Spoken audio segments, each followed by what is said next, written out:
Well, as the Geneva II conference on Syria is drawing closer, the gap is widening among participants. The Russian Foreign Minister Sergei Lavrov says that based on the Russian-U.S. initiative, the conference is not aimed about bringing about regime change in Syria, but it seeks to launch an inter-Syrian dialogue. However, the U.S. is pushing ahead with its own interpretation, saying that the Syrian government should give up power. Meanwhile, tensions are running high among the Syrian opposition groups. After the UN excluded the main regional player Iran from the talks, the Syrian National Coalition confirmed that it will take part in the conference. But the largest bloc within the coalition has boycotted the negotiations. Meanwhile, Lavrov has described the one-day event as largely ceremonial, raising doubts about any tangible results.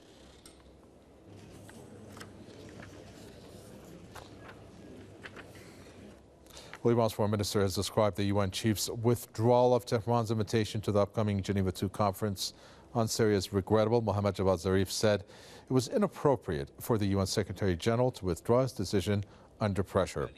Zarif added that he had spoken with Ban Ki-moon several times over the past week, making it clear that Iran does not accept any preconditions for participating in the talks. Washington says that in order to attend the upcoming Geneva conference, Tehran should publicly back the 2012 roadmap to establish a transitional government in Syria.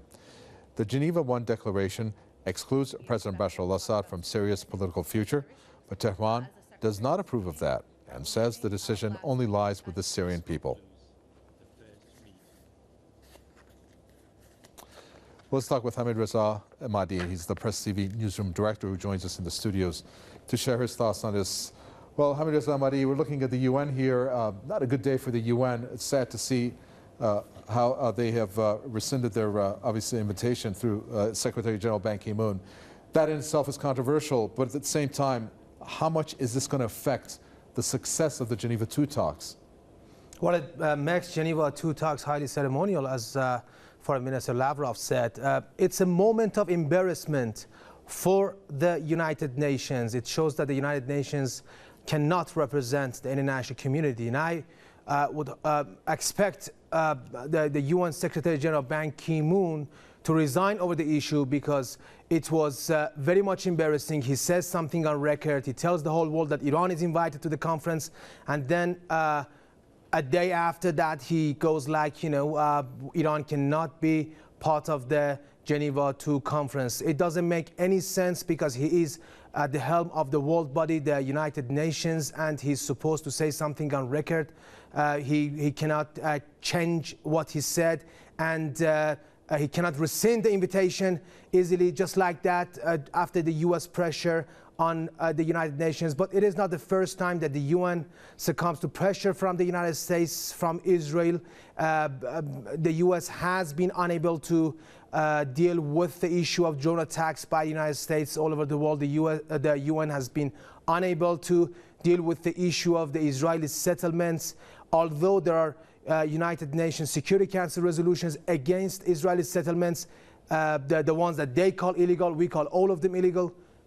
Still, the United Nations cannot implement its own resolutions regarding Israel because of the pressure coming from the United States. And here we see when the UN Secretary General says something and he takes it back after a day, it shows that the UN can no longer represent the citizens of the world, just represents the interests of a few, including the United States and Israel.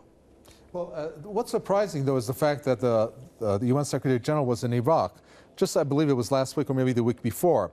And the Prime Minister, sharing the stage there at the press conference, Ban Ki-moon said, we're going to have to deal with terrorism at the UN. And I'm going to ask, he said, to the UN members to deal with this. And we just saw this building in southern Beirut, of which innocent civilians are being killed. And Lebanon being just one of the countries. We're looking at Iraq also. So here we have them withdrawing their invitation. Doesn't the UN see how important dealing with terrorism is, as the Syria's President Bashar al-Assad has said should be the focus of the Geneva II conference? Well, the UN is hardly capable of doing anything today as we speak. It was the latest decision by Ban Ki-moon to take back his own word is an indication of it was actually the last nail on its coffin. It really cannot make any decisions, whether it be about terrorism, whether it be about the Israeli atrocities, whether it be about Saudi Arabia being one of the world's worst dictatorships. The United Nations is pathetic. It cannot do anything as we speak. It is a highly ceremonial body which is just wasting the member states' money. So we can't talk about the UN having any role in this global problems like the terrorism problem, like other problems like poverty. The UN has not been able to eradicate poverty in African countries. I think it's high time for the United Nations come out and explain to the people of the world, to the citizens of the world, what it has achieved in the name of a world body called United Nations. Thank you very much for that. Hamid Razama, the Press TV Newsroom Director, with his comments here in the studios. Thank you.